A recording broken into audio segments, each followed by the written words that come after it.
Bonjour, Dieu veut vous parler. Parfois il parle de façon forte, parfois il peut parler à travers un murmure doux et léger. Aujourd'hui avec notre invité, nous allons parler de ce murmure de Dieu qui nous amène à la puissance. On est heureux de t'avoir encore. Aujourd'hui, 3e jour ensemble. Avec joie, Jérémy, c'est un plaisir. 3e jour à parler de la voix de Dieu, l'écoute de la voix de Dieu. L'écoute de sa voix, oui. Et aujourd'hui, tu veux nous partager encore un texte fort sur ce murmure doux et léger qui veut nous amener à la puissance de Dieu, qui peut nous amener à cette puissance.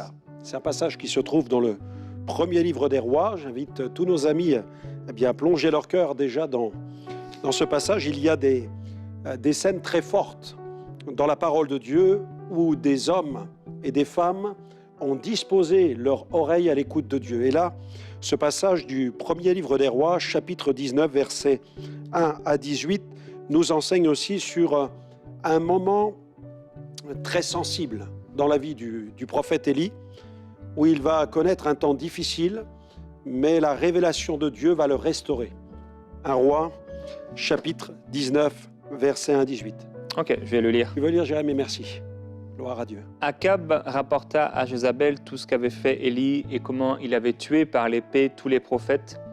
Jézabel envoya un messager à Élie pour lui dire que les dieux me fassent ceci et qu'ils ajoutent encore cela si demain, à cette heure, je ne fais de ta vie ce que tu as fait de la vie de chacun d'eux. Élie, voyant cela, se leva et s'en alla pour sauver sa vie. Il arriva à Beersheba, qui appartient à Juda, et il laissa son jeune serviteur. Quant à lui, il alla dans le désert à une journée de marche, il s'assit sous un genêt et demanda la mort, en disant « C'en est trop, maintenant, Éternel, prends ma vie, car je ne suis pas meilleur que mes pères. » Il se coucha et s'endormit sous un genêt. Or voici qu'un ange le toucha et lui dit « Lève-toi et mange. » Il mangea, et il y avait à son chevet un gâteau sur des pierres chaudes et une cruche d'eau. Il mangea et but, puis il se recoucha. L'ange de l'Éternel vint une seconde fois, le toucha et lui dit « Lève-toi, mange, car le chemin serait trop long pour toi. » Il se leva, mangea et but. Avec la force que lui donna cette nourriture, il marcha 40 jours et 40 nuits jusqu'à la montagne de Dieu, à Horeb. Là-bas, il entra dans la grotte et y passa la nuit. Or voici que la parole de l'Éternel lui fut adressée en ces mots. « Que fais-tu ici, Élie » Il répondit « J'ai déployé mon zèle pour l'Éternel, le Dieu des armées, car les Israélites ont abandonné ton alliance. Ils ont renversé tes autels. Ils ont tué par l'épée tes prophètes. Je suis resté moi seul, et ils cherchent à prendre ma vie. » L'Éternel dit « Sors et tiens-toi sur la montagne devant l'Éternel. » Et voici que l'Éternel passa. Un grand vent violent déchirait les montagnes et brisait les rochers devant l'Éternel, mais l'Éternel n'était pas dans le vent. Après le vent, ce fut un tremblement de terre. L'Éternel n'était pas dans le tremblement de terre. Et après le tremblement de terre, un feu. Enfin, après le feu, un son doux et subtil, puisque l'Éternel n'était pas non plus dans le feu. Quand Élie l'entendit, il s'enveloppa le visage de son manteau. Il sortit et se tint à l'entrée de la grotte. Or voici qu'une voix lui dit « Que fais-tu ici, Élie » Il répondit « J'ai déployé mon zèle pour l'Éternel, le Dieu des armées, car les Israélites ont abandonné ton alliance, ils ont renversé tes autels, ils ont tué par l'épée tes prophètes. Je suis resté moi seul et ils cherchent à prendre ma vie. » L'Éternel lui dit « Va, reprends ton chemin par le désert jusqu'à Damas. Quand tu seras arrivé, tu donneras l'onction à Hazaël comme roi de Syrie. Tu donneras l'onction à Jéhu, fils de Nimshi, comme roi d'Israël, et tu donneras l'onction à Élisée, fils de Shaphat, d'Abel-Méhola, comme prophète à ta place. Il arriva que celui qui échappera à l'épée de Hazaël, Jéhu le fera mourir, et celui qui échappera à l'épée de Jéhu, Élisée le fera mourir. Mais je laisserai en Israël 7000 hommes, tous ceux qui n'ont pas fléchi les genoux devant Baal et dont la bouche ne l'a pas embrassé. » Amen. Nous avons vu précédemment que Dieu parle tantôt d'une manière et tantôt d'une autre. Il emploie parfois un ange, il peut se servir d'un prédicateur de l'Évangile, d'un messager de Dieu, il peut se servir de visions, de songes, de conseillers, il peut se servir aussi des Saintes Écritures, comme celle que j'ai ici. Dieu peut se servir de la Bible pour nous parler. Il peut se servir de dons spirituels, d'une conviction intérieure, d'un songe, d'un rêve, de circonstances. Dieu parle tantôt d'une manière et tantôt d'une autre. Mais dans cette scène, il va parler au moyen d'un murmure doux et léger. Et nous avons besoin d'entendre ce murmure dans des moments tout à fait particuliers de notre vie spirituelle. Au Carmel, Élie a vécu un temps surnaturel, avec une manifestation de la gloire de Dieu. C'est dans le chapitre 18, vous pourrez lire cet exploit, où il va confronter dans un duel au sommet des centaines de faux prophètes.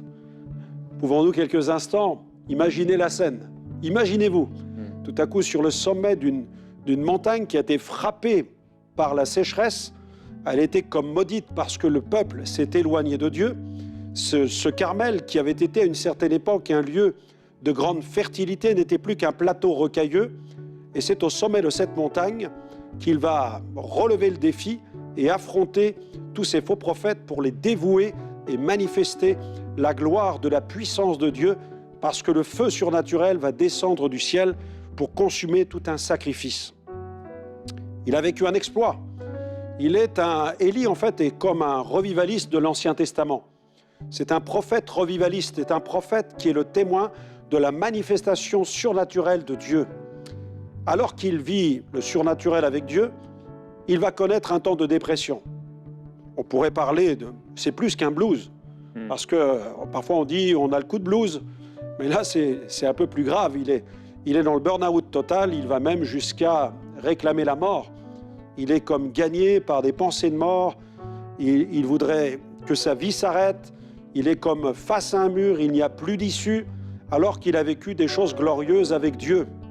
Peut-être que vous trouvez dans une situation semblable à la sienne. Vous avez vécu des expériences magnifiques avec Dieu, peut-être même que vous avez un témoignage fracassant.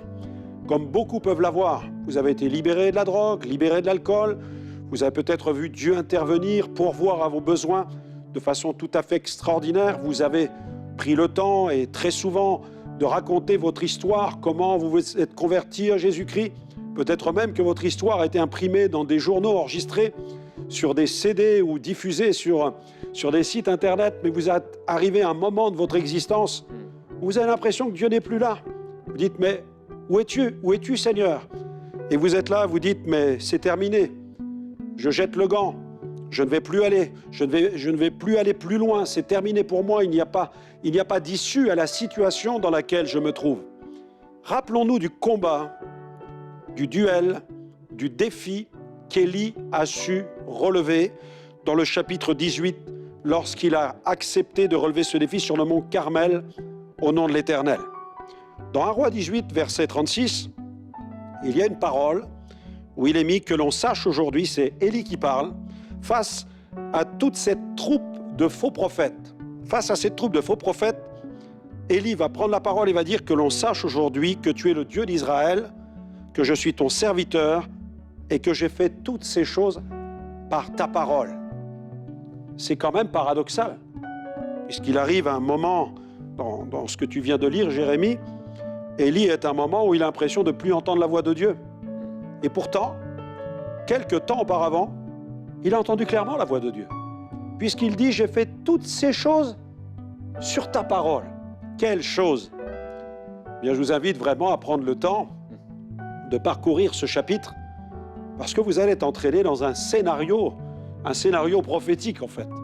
Une scène tellement, un sketch prophétique avec différentes étapes qu'Élie va respecter conformément à la parole qu'il a reçue de Dieu. C'est-à-dire que tout ce qu'Élie va faire face à ces faux prophètes, il n'est pas en train de l'inventer, il n'est pas en train de le fabriquer, ça n'est pas le fruit de son imagination.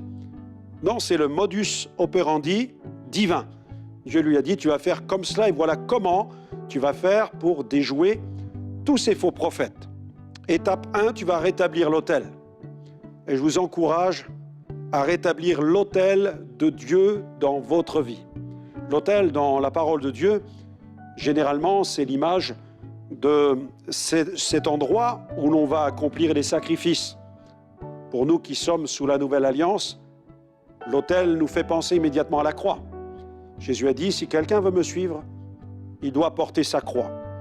Alors il y a des moments dans la vie chrétienne qui sont des moments glorieux, où on est couvert de bénédictions, on est les témoins de guérisons, de miracles, on les voit chez les autres, mais aussi parfois on l'expérimente chez nous.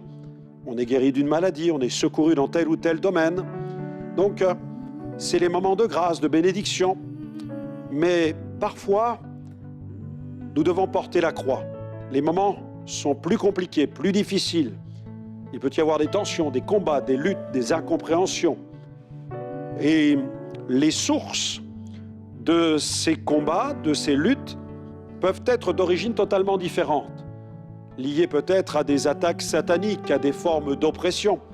Parfois, elles viennent du monde invisible, mais parfois aussi, cela peut venir de personnes de notre entourage, qui sont peut-être aussi manipulées par celui qui règne dans l'invisible, le prince de ce monde, qui agit dans les profondeurs des ténèbres.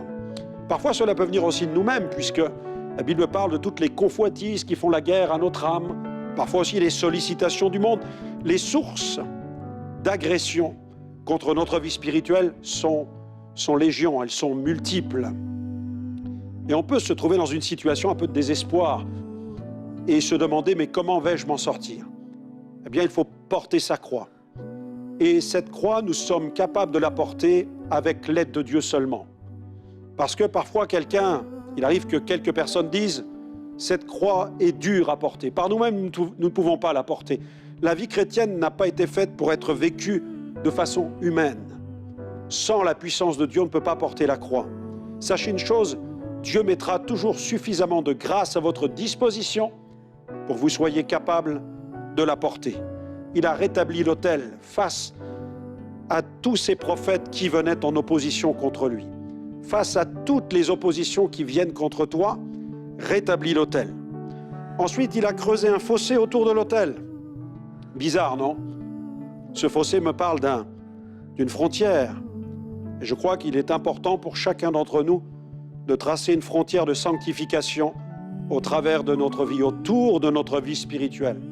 Ce fossé doit être clairement défini pour ne pas tomber dans les pièges du diable. Ensuite, il a arrangé du bois. Il a pris le temps d'aller le chercher. Il a pris le temps d'aller le ramasser. Il a pris le temps de les fagoter, de les rassembler et de les placer sur l'autel. Ce qui nous montre qu'il nous faudra à plusieurs reprises dans notre vie chrétienne bien intégrer que la croix ne se porte pas une fois, mais de temps à autre, à certains moments de notre vie, Dieu va nous demander de la porter. On peut avoir des temps, une saison où tout coule. La vie chrétienne est comme un long fleuve tranquille. Et puis à un certain moment, on a l'impression que tout s'acharne contre nous. Doit-on arrêter pour autant et dire « Je suis déçu, Dieu m'a lâché » Non, il faut lier les fagots et les mettre sur l'autel. Et puis étape numéro 4, il a préparé le taureau. Préparer un taureau, cela voulait dire le couper par morceaux. L'animal devait être sans défaut. Et écartelé, présenté à ciel ouvert, pour que Dieu puisse poser son regard favorable sur la bête sacrifiée. Ensuite, il a rempli 4 cruches. Les cruches ont été remplies plusieurs fois et puis cette eau a été déversée sur le sacrifice. Cela nous parle de l'eau de la parole. Il nous faut véritablement offrir nos vies comme un sacrifice à ciel ouvert, ne rien cacher à Dieu, mais que notre vie soit offerte à Dieu de telle manière qu'il a un total, complet droit de regard sur notre vie intérieure. En même temps, laissons-nous arroser par la parole de Dieu. Ça n'empêchera jamais le Saint-Esprit de tomber. Parce qu'ensuite, Élie a invoqué, il a prié. Je crois qu'il nous faut apprendre aussi à prier, à combattre dans la prière. Il a su invoquer Dieu, il a su intercéder. Il a su réclamer conformément au scénario divin ce que Dieu lui avait promis, c'est-à-dire la victoire sur ses ennemis. Et puis le feu a baptisé l'autel. L'autel de notre cœur a besoin d'être baptisé de feu. Nous avons besoin de la puissance du Saint-Esprit. Difficile de vivre la vie de Dieu sans la puissance de Dieu. Impossible d'accomplir l'œuvre de Dieu sans la puissance de Dieu. L'œuvre de Dieu ne peut être accomplie qu'avec le soutien surnaturel du Saint-Esprit. Alors Dieu parle par des signes. Nous avons cette scène dans 1 Roi 18, versets 41-46, où nous avons une scène qui nous enseigne qu'il est important pour nous de regarder les choses de façon spirituelle. Dans 1 Roi 18, 41-46, Élie dit à Akab, « Monte, mange et bois, car il se fait un bruit qui annonce la pluie. » Akab monta pour manger et pour boire, et Élie monta au sommet du Carmel. Se penchant contre terre, il mit son visage entre ses genoux, et il dit à son serviteur, « Monte, regarde, du côté de la mer. » Le serviteur monta, il regarda, et il n'y avait rien. Élie dit 7 fois, « Retourne. » À la 7e fois, il dit, « Voici un petit nuage qui s'élève de la mer, et qui est comme la paume de la main d'un homme. » Et Élie dit, « Monte, et dis à Akab, attelle et descends, afin que la pluie ne t'arrête pas. » En peu d'instants, le ciel s'obscurcit par les nuages, le vent s'établit, il y eut une forte pluie. Voyez, cette scène nous montre que le serviteur n'était pas capable de voir, mais Élie, dans l'esprit, voyait ce que Dieu allait faire. Par le Saint-Esprit, nous sommes capables d'apercevoir et de voir ce que Dieu est en train de préparer. C'est pourquoi il est important que nous soyons remplis du Saint-Esprit, que nous ne perdions jamais la vision du Saint-Esprit et que nous apprenions à regarder comme Dieu voit. Parce que nous avons un autre passage toujours dans ces 2 chapitres 18 et 19 qui sont importants. À un moment, Élie va regarder avec sa chair, il va regarder avec ses émotions. Dans 1 Roi 19, versets 1 à 5, Akab rapporta à Jézabel tout ce qu'avait fait Élie et comment il avait tué par l'épée tous les prophètes. Jézabel envoya un messager à Élie pour lui dire que les dieux me traitent dans toute leur rigueur si demain, à cette heure, je ne fais pas de ta vie ce que tu as fait de la vie de chacun d'eux. Élie, voyant cela, se leva et s'en alla pour sauver sa vie. Il a vu. Pourtant, il avait vu le feu tomber du ciel. Mais là, il a regardé avec les yeux de la chair les menaces de Jézabel. Son regard était un regard qui ne s'appuyait pas sur la parole de Dieu, mais sur ses émotions, sur son âme. Notre âme, c'est le terrain de beaucoup de changements. On parle de nos humeurs, on parle des variations d'humeur. La Bible parle même des convoitises qui font la guerre à notre âme. Notre âme est un véritable champ de bataille.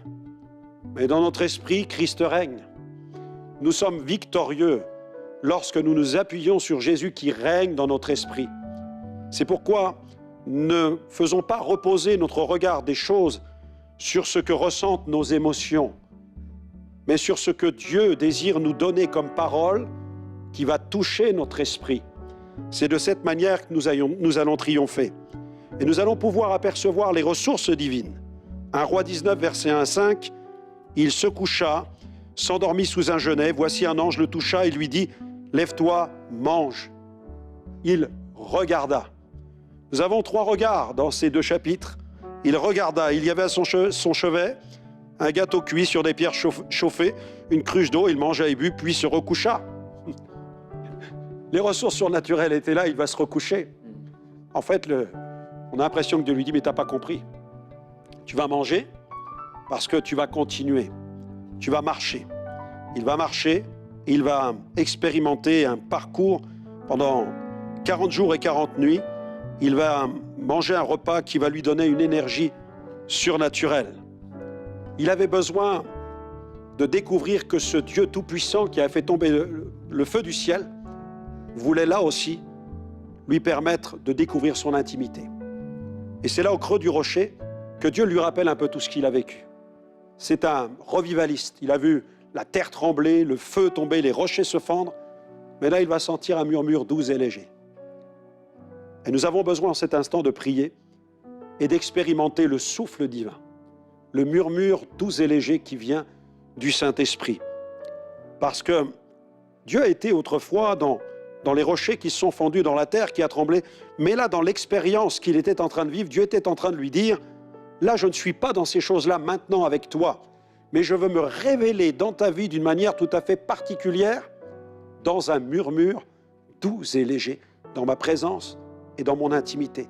Et il va tellement apprécier ce moment qu'il va s'envelopper le visage, comme pour ne pas le perdre, comme s'il veut garder la mémoire de cette visitation du Saint-Esprit.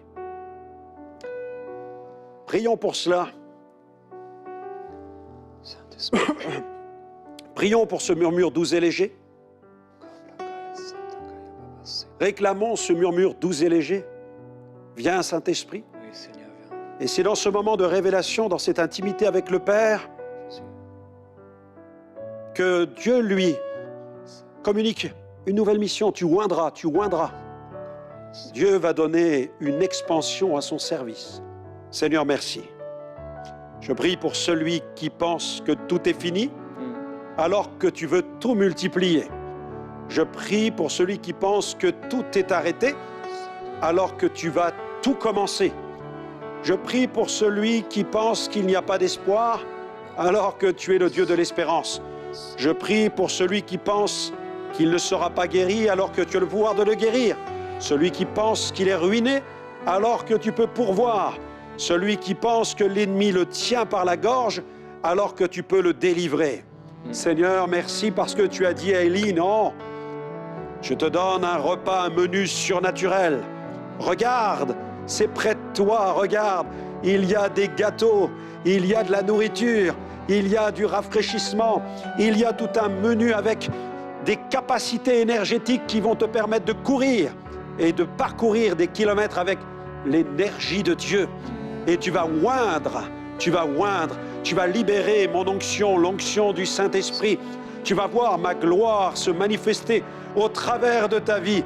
Tu vas voir ma puissance revêtir et couvrir d'autres hommes, d'autres femmes qui vont à leur tour être des messagers et des instruments de l'expansion de mon royaume. Oh Seigneur, merci, parce que tu n'en as jamais fini avec nous.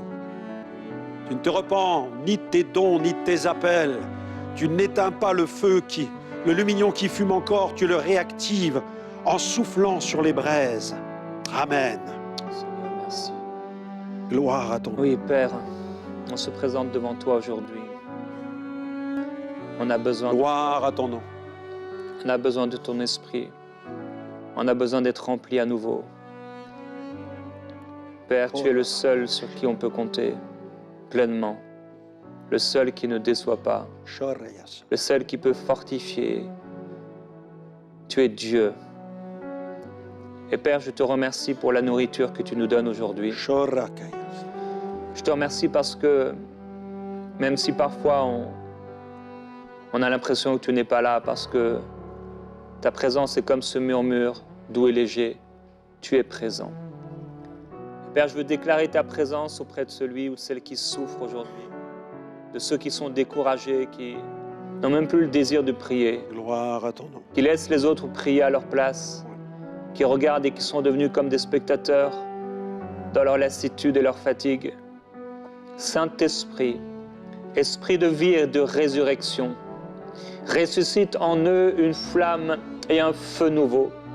Permets-leur, Seigneur, de pouvoir avancer encore, de pouvoir parcourir tout le chemin que tu les appelles à parcourir, parce que tu dis oui, qu'il y a encore à faire, il y a encore à marcher, il y a encore à avancer, il y a encore à progresser, il y a encore à voir et à marcher dans les œuvres que tu as préparées d'avance pour eux.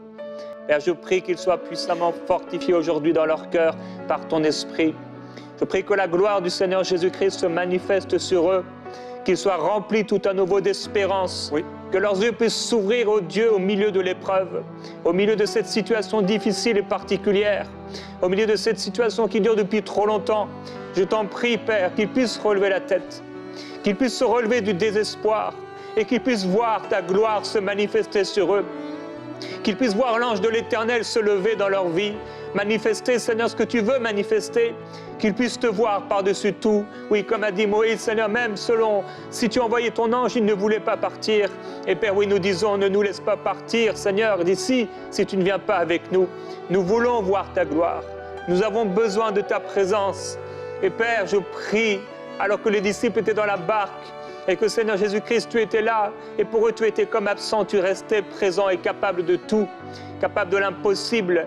Père, je vais déclarer ta présence, Jésus, au milieu de ces épreuves, au milieu de ces tribulations, au milieu de ces difficultés. Pour celui qui passe par là, viens le fortifier par ton esprit, viens lui relever la tête au nom de Jésus-Christ. Mon frère, ma sœur, relève la tête par la puissance de Dieu. Relève la tête et maintenant ce que tu avais gardé caché à l'intérieur de toi, les prières que tu n'avais pas formulées, commence à les déclarer au nom du Seigneur Jésus-Christ. Je relève ma tête, non par ma force, non par ma puissance, mais par l'Esprit de Dieu qui vit en moi. Dieu relève ma tête et je vois tout à nouveau. J'entends tout à nouveau au nom du Seigneur Jésus-Christ, même si ça doit passer par un murmure qui est doux, qui est tellement léger, subtil, que j'ai du mal à le percevoir. J'ai foi en Dieu, que mon Dieu me sortira de là. J'ai foi que mon Dieu me fera triompher de toute adversité, qu'encore une fois le Seigneur gagnera. Le Seigneur vaincra sur mes ennemis et il me fera sortir la tête de l'eau. Il me fera sortir la tête de cette boue qui a voulu m'envelopper. Au nom du Seigneur Jésus-Christ, Saint-Esprit, Esprit de vie, Esprit de gloire, Esprit de résurrection, relève ton serviteur, relève ta servante, relève ton enfant. Au nom de Jésus, relève, Seigneur, ceux qui sont présents aujourd'hui. Seigneur, il y a quelqu'un, tu m'entends, tu entends ma voix et tu n'es pas sauvé. Et le Seigneur veut toi aussi te relever. Il veut sortir ta tête, ta vie du gouffre. Et ça se passe en Jésus-Christ. Là où tu es, tu peux demander pardon à Dieu d'avoir vécu ta vie loin de lui, d'avoir été ton propre Seigneur et ton propre Maître. Tu as essayé, peut-être tu dis, mais j'aimais Dieu quelque part. Peut-être tu as été religieux, été à l'église quelquefois, lu la Bible quelquefois, mais c'est plus que ça. Dieu veut te faire revivre. Il veut te donner une vie nouvelle. Et là, tu es aujourd'hui, ça peut se passer maintenant. Que maintenant, le Seigneur puisse te sauver. Que maintenant, il puisse te pardonner de tes péchés alors que tu viens à lui aujourd'hui avec cette prière. Dieu, je te demande pardon pour mes péchés.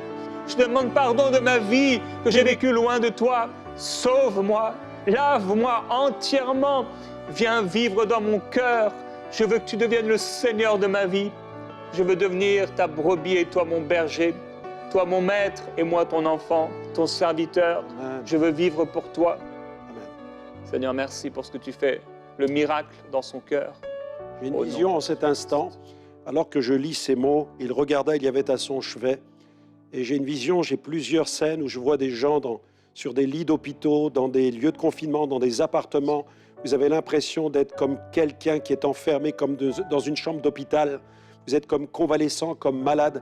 Et je vous invite vraiment à entendre le murmure du Saint-Esprit. À votre chevet, il y a ce gâteau cuit, il y a des pierres chauffées, il y a une cruche d'eau. Buvez l'eau vive que le Seigneur vous donne. Mangez ce gâteau que le Seigneur, que le Père avec tendresse vous offre. Et recevez l'énergie de Dieu pour être guéri dans cette chambre de maladie, sur ce lit de souffrance. Recevez cette énergie de Dieu pour reprendre la marche et pour vivre une vie d'une pleine santé, d'un corps totalement restauré, d'émotions complètement restaurées par la puissance de Dieu. Dieu, le Père, se tient à ton chevet parce que le Fils a donné sa vie pour toi et il envoie le Saint-Esprit, son vent qui murmure à ton oreille, qui murmure ces mots. Tu es guéri, sois guéri, lève-toi et marche, reçois sa puissance et marche dans la puissance de Dieu. Amen. Amen, gloire à Dieu. Oui, le Seigneur est celui qui redonne la force et la vigueur à celui qui était fatigué. Et par la foi, ceux qui étaient malades reprennent vie. Que ce soit votre partage au nom du Seigneur Jésus-Christ. Que la gloire du Seigneur s'installe dans votre corps maintenant, dans vos pensées, dans votre esprit. On vous bénit et on se retrouve demain dans Prière Inspirée.